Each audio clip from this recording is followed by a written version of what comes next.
The sky was not the pale blue that humans once cherished. It wasn't even gray, which might have been a welcome reprieve from the constant crimson hue that painted the horizon. No, the sky bled colors no one could explain, with swirling patterns of deep scarlets and sickly greens, as if nature itself had been ripped apart and stitched back together by some cruel artist.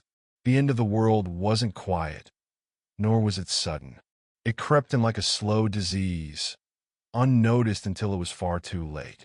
Do you remember what you were doing the day everything started to fall apart? For me, it was a Tuesday. I had been scrolling through my phone, mindlessly swiping between apps, when the first alerts came in. Unexplained atmospheric anomalies. That's what they called it. A harmless headline, something to skim and forget. I'd laughed it off, told myself it was probably some freak weather event or an overly ambitious clickbait article. But then the sky changed. It wasn't immediate, of course. At first it was subtle, a faint shimmer at the edge of the clouds, as if the heavens were wearing thin. Then came the storms.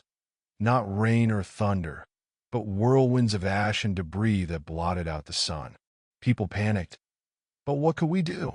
We watched, helpless, as the world we knew twisted into something unrecognizable. Would you have survived those first few days? When the food supply chains collapsed and the cities burned under the weight of riots and chaos? I barely did. The grocery stores were emptied within hours, leaving only barren shelves and broken glass. My neighbor, a mild-mannered accountant, beat a man half to death over a can of soup. It was then I realized something profound. The apocalypse wasn't just about the world ending. It was about what we became when it did. By the time the broadcast stopped, the world had already fractured into fragments of its former self. Governments crumbled. Electricity became a distant memory, and with it went every modern convenience we had taken for granted. Nights were darker than I ever imagined possible. Do you know what true darkness feels like? Not the kind where you can still see the outline of your hand or the faint glow of city lights in the distance. No, this was a darkness so complete it felt alive, pressing against your skin, filling your lungs with its suffocating weight. In that darkness, the monsters came. I'm not speaking metaphorically. At first, we thought it was just hysteria, people seeing things in the shadows, their minds playing tricks on them. But the creatures were real. Pale, gaunt figures with eyes that gleamed like polished obsidian. They moved silently, their twisted limbs bending in ways that defied anatomy. We called them the lurkers. They weren't fast, but they didn't need to be. They hunted by sound, stalking their prey with an unrelenting patience that drove many to madness. One night I saw one up close. I was holed up in an abandoned apartment building, the windows barricaded with furniture and whatever debris I could find. The air was heavy with the smell of mildew and decay. I heard the faintest creak of a floorboard and froze. My breath caught in my throat as I turned toward the sound. It was there, standing just beyond the shattered doorway, its head tilted unnaturally, as if studying me. I don't remember how long we stayed like that, locked in a silent stalemate. Seconds? Minutes? An eternity? Eventually, it moved on, its spindly form disappearing into the blackness. But I knew it would be back. They always came back. Are you scared yet? You should be, because the monsters weren't the worst part. The worst part was us, the survivors, the desperate, broken remnants of humanity. We did things, unspeakable things, to stay alive. I met a man who traded his own brother for a loaf of bread. A woman who left her child behind because the weight slowed her down. And me? Well, let's just say I've done my share of things I'll never confess, not even to you.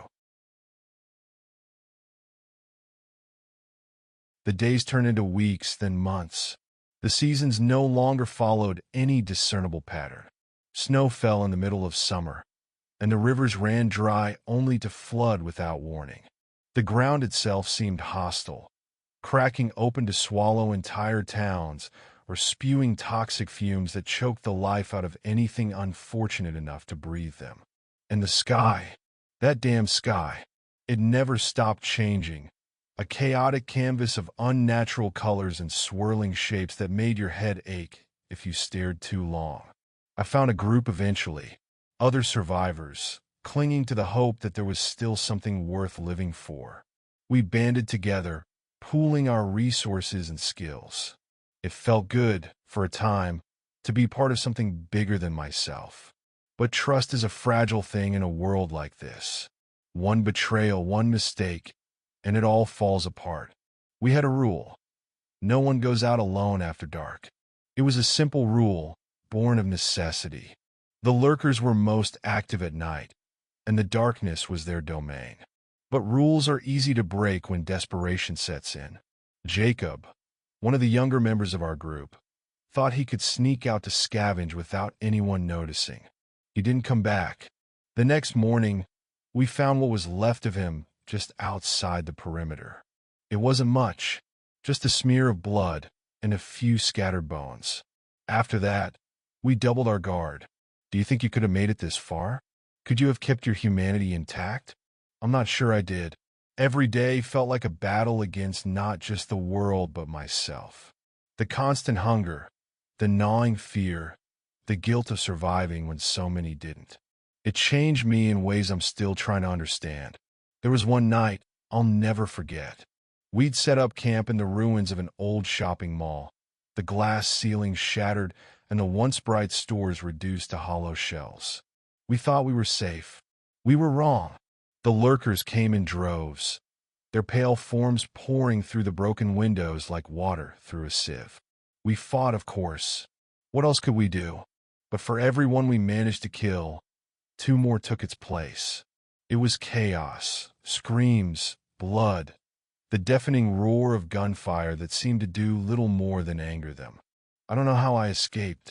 I just remember running, my lungs burning and my heart pounding like a drum.